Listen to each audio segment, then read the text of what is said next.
Being here. Well, as Bhante was saying, it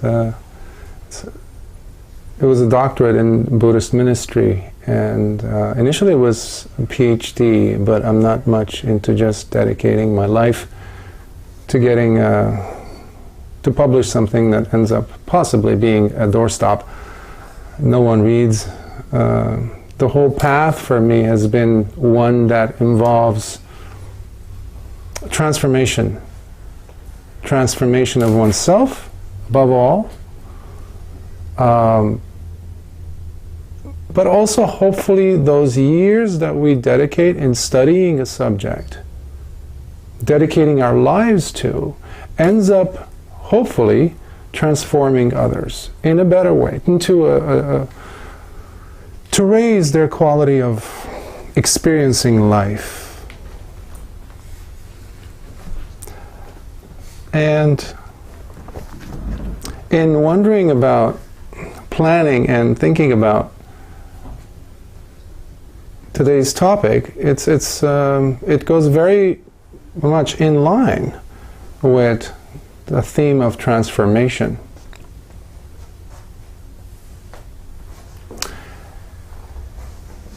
Soon I will be taking the bar examination for, well, when I say bar, I meant board examination, apologies, for psychotherapy. It's a marriage and family therapy to practice in the state of California. And here I have finished over 14, 16 years of studies in Buddhist ministry.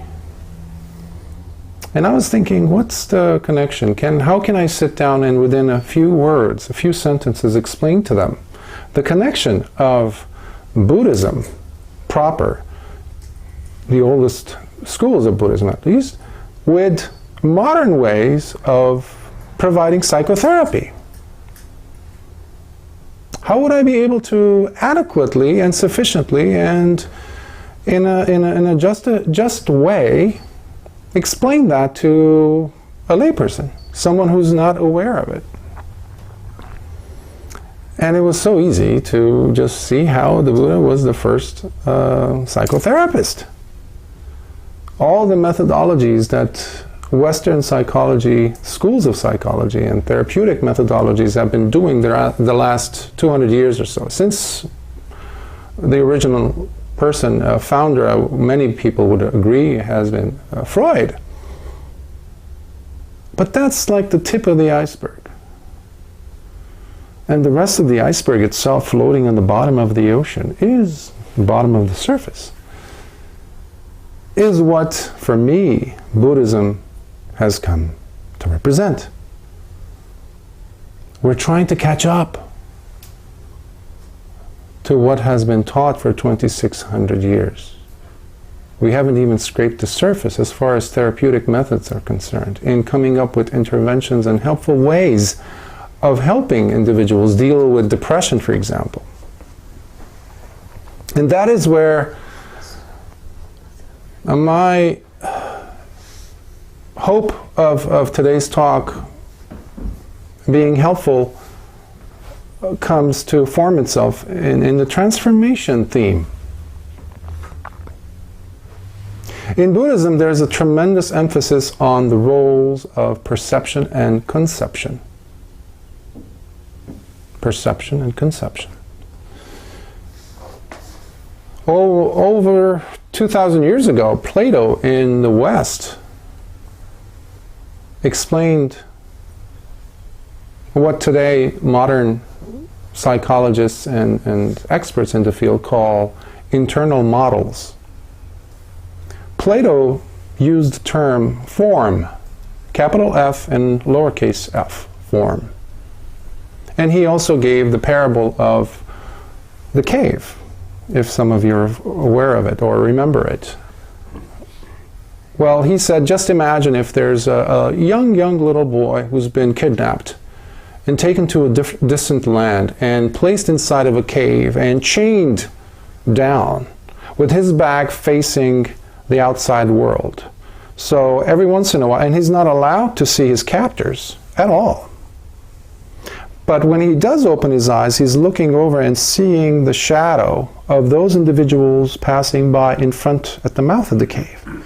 So his perception of the whole world ends up being just what he is seeing from a very young age. These forms undulating, moving about on this rough surface of the rocks that he happens to be facing.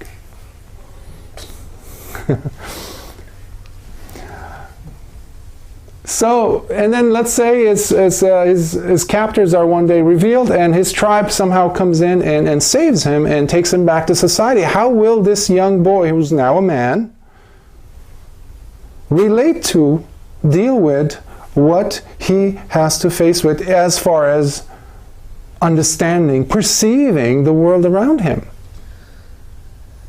To say that he will be in a shock on a constant basis would be an understatement now, wouldn't it? Now, the reason why I say this is because we have perfected working on the internal models in today's society.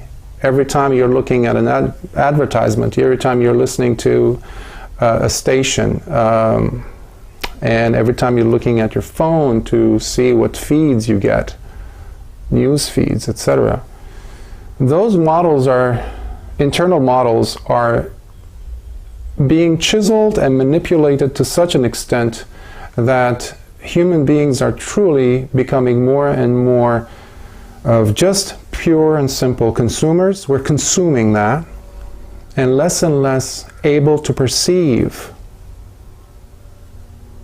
what life truly is. It's interesting because we all have perceptions, but we never actually make contact with the world. Think about that. We never, when my fingers are touching this ground, this tatami, it's actually taking in certain amount of information. Only a certain amount. It's never taking the fullness of it. Now, through evolutionary cycles, our ancestors have built a certain acceptance, a certain tolerance of the input that's coming in from the outside world. For example, the visual light spectrum happens to be a tiny, tiny, tiny little sliver of what is within the electromagnetic spectrum, the things, the waves. On one end you have gamma rays, which are the very, very short bursts, powerful enough to tear up a molecule. And on the other extreme, you have radio waves that take a long time. Each segment of a wave could be anywhere from 50 meters to a few kilometers.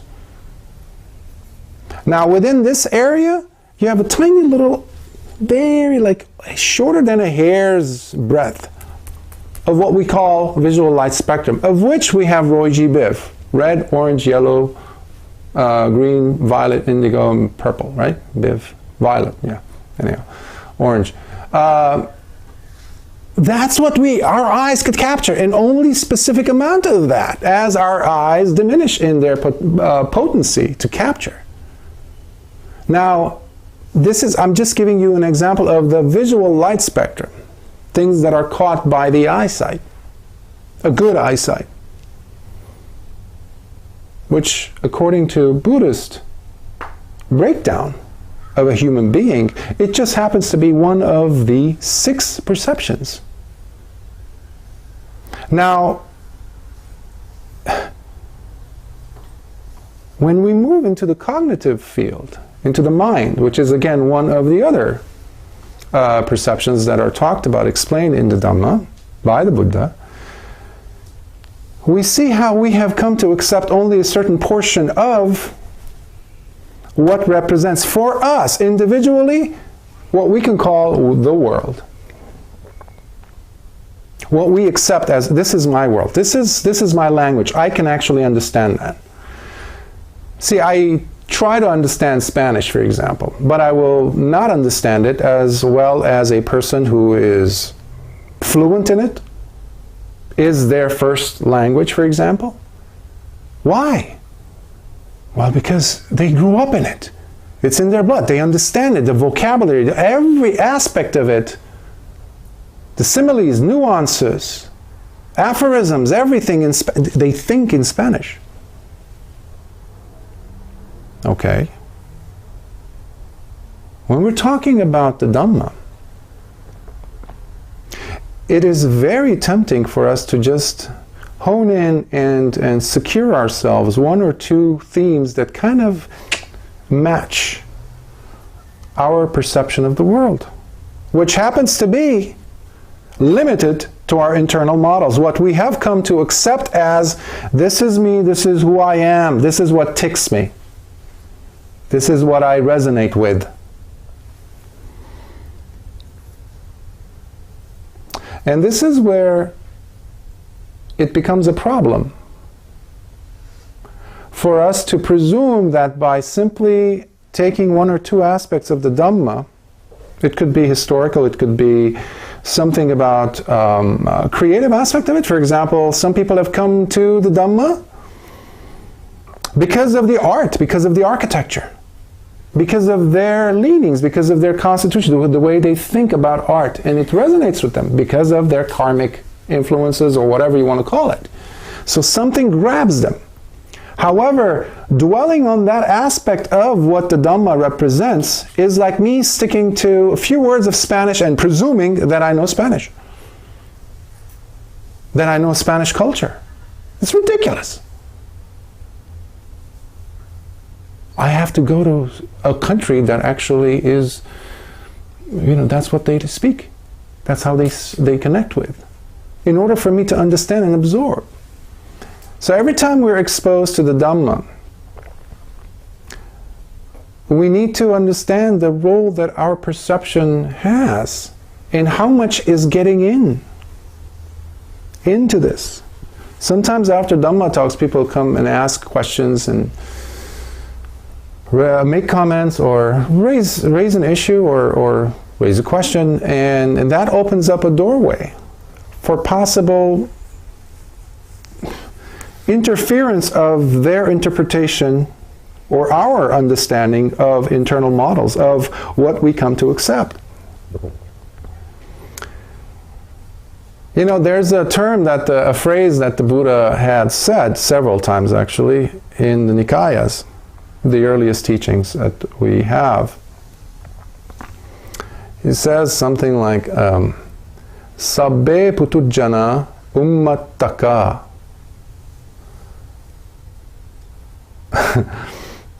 In our today's world, especially in the West, especially in America, where we have, well, you can't say that, it's too demeaning. Well, what he was saying is, literally, all uninstructed worldlings are insane. That's what it means. Well, why? If you and I step outside and we look at the sky and we're observing the sky, and one of us goes and says, the sky is this color when it's not, there's a problem. Especially every aspect of life itself is resonating with what's really observably there. However, when we are taking in information about the real world through something like a gadget like this,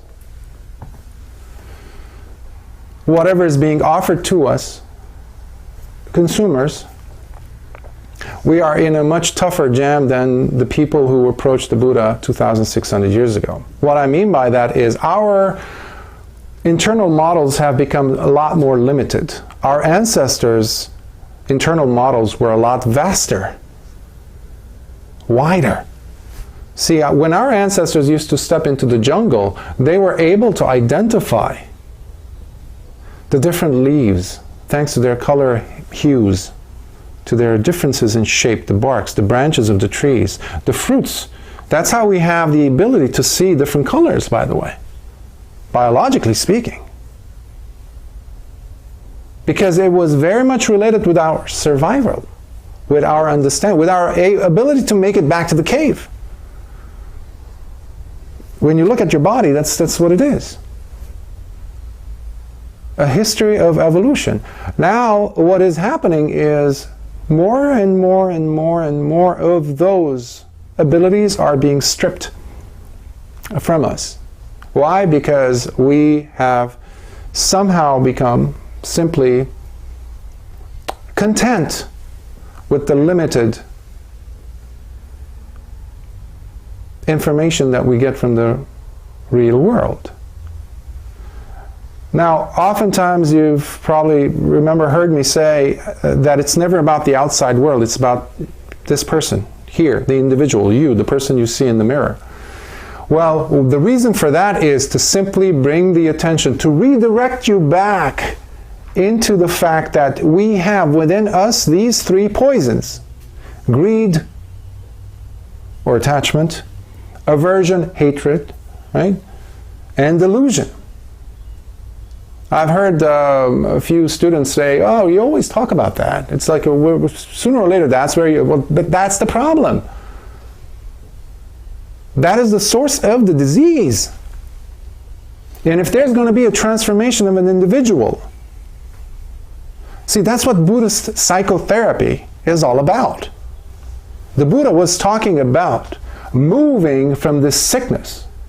In Western psychotherapy, I'm a psychotherapist, but what we do is basically this. We move from the person from a state of suffering, whether it's depression, anxiety, major depressive symptoms, for example. There's a state of angst, basically suffering. Let's call it that.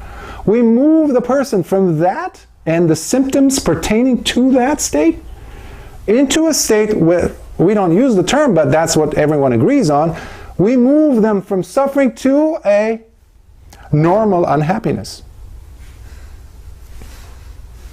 Yeah. Normal unhappiness, something that we all agree with. And that's why when scholars sit down to kind of define what normalcy is, well, you have whole workshops dedicated to the because no one can actually reach a definitive set of criteria, but they can narrow it down to what is commonly accepted as the norm, which is still not the answer, right? So basically we move from a state of suffering to normal unhappiness, which is still better than having the person be in a state of pain. Okay, well, when Buddhist psychotherapy, we talk about that, what we're taking the person is from a state of normal unhappiness to supernormal happiness. That's what my late teacher, one of my teachers, Bhante Punnaji, used to say. Supernormal happiness, removing the un prefix. What that means is the person is no longer tied to attachment or greed, hatred or aversion, and delusion. They are gone. In an arahant, that is the perfect remedy. See, in Buddhism, when the Buddha was asked about illnesses, types of illnesses, he narrowed it down to two. He said there are two kinds of illnesses that a human being is plagued with. Physical illness and mental illness. It actually says that. That's why I can comfortably say that the Buddha was the first psychotherapist, psychoanalyst, psychiatrist, you name it, 2,600 years ago. Mental illness, it's mentioned there. It's actually in the Book of Fours in the Anguttara Nikaya, Sutta 157. He says, out of these two illnesses, a person might be taking care of themselves because of merits, this and that, or somehow they might be able to not be sick for a day, physically sick. They might be able to get away with not getting sick for 10 years, 50 years, 100 years, and maybe more. However, unless a person is able to release oneself from the three poisons: lust, aversion, and delusion, meaning an arahant. A person will never be able to release oneself from mental illness. And that's what we're talking about. This is doable. This is not something out there, outside in a different realm, a state of being that is beyond our reach. The reason why you're hearing this is because it's available. And that transformation is and has been the invitation that the Buddha made about transforming oneself into a type of a being that is no longer subject to mental illness. You don't have to be satisfied with just normal unhappiness. And as a therapist, you're just going like this, as you're saying, we use these weird terms like termination of services. I gave a lecture the other day to a group of therapists in Glendale. It was dedicated to termination. And one of the first things I said, sorry, I've always had an issue with this word termination. Terminate. Terminator. Like, get ready, you're going bye-bye type of a thing. But even with that, during termination, a conscientious therapist is going like, crossing fingers and behind them is like, obviously, hopefully you've seen some benefits that the interventions are working for the individual. There's less and less symptoms, but deep down we're hoping that the person can actually be able to maintain that level of functionality where no longer are their private lives, their academic life, their social lives, their family lives, personal lives are affected by that suffering, by the symptoms of it. So, I didn't look at this again. It's just basically, when we're doing life, because life is about doing. It's not living life. It's like love. Love involves doing. So is life. It's about choice. We are taking happiness lightly, thinking that it happens to us. Happiness is not something that happens to us. So is life. I mean, yes, you can go ahead and thank your parents or, the 23 and 23 chromosomes that came in and formed you, fine. Especially if there's no illnesses, no psychological, cognitive, emotional, physical issues to deal with for the rest of your life. That's really good nowadays, right? It's becoming more and more rare, despite genetic engineering and all that we hear about. But ultimately, it's the choices that I am making as I leave the temple today that is helping me to maintain a state of happiness. It's a matter of choices, and the choices that we make are the things that help us to move away from just going by the internal models that are no longer based on our interpretation, but what are being offered to us through the medium that we are, or the media that we are exposed to. I was joking the other day, and it was at a meeting, and I looked at my phone. We were talking about social media, and I said, "There's nothing social about this. Think about it. You're not in a social setting. When you are sitting in the bathroom, checking your email, looking at your Facebook feed, seeing who saw what you're posting going to be, what's your Instagram feed. It's nothing social about it. You're becoming more and more isolated. And that is where the danger lies. Because if you're there, if you and I are sitting there in front of this thing, gadget that other entities are in full control of. That means they can manipulate surgically, with that precision, be able to manipulate yours and my internal models. And then we have people coming into sessions, your friends, your family, asking you for help because I don't know why, but I have a tough time getting up in the mornings. I need to go to happy hour again every day. Which is, again, I've probably said this millions of times, but there's nothing happy about those occasions. By the way, alcohol is a depressant, if you want to know. It's not an upper. Okay. So there's that invitation to take more responsibility of ourselves. That's what an arahant is distinguished by.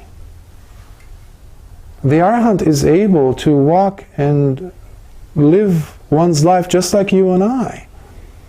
However, with the missing gluey fingers that are holding on to things, metaphorically speaking. When I sit down with someone today, I'm kind of, sadly, I'm not surprised to hear them using their beautiful life energy talking about what the media is giving them, the news. They're talking about things that have nothing to do with the reality of the moment. It's just the vomit of other entities that have wasted their own lives. And now I am forced to share my valuable time with them to kill my life energy to be exposed to this nonsense. And our internal models are becoming more and more like nonsense. And that's definitely doing disservice to the Dhamma. So we need to make a 180 and come back to what these teachings are representing for us and what we can do in order for us to actually take the call and just say, okay, I can actually sit down and transform my life. So, starting with as simple as a smile. So, right, Russell? Thank you, Bhante. And do we have time for questions? Yes. Any questions? Yes.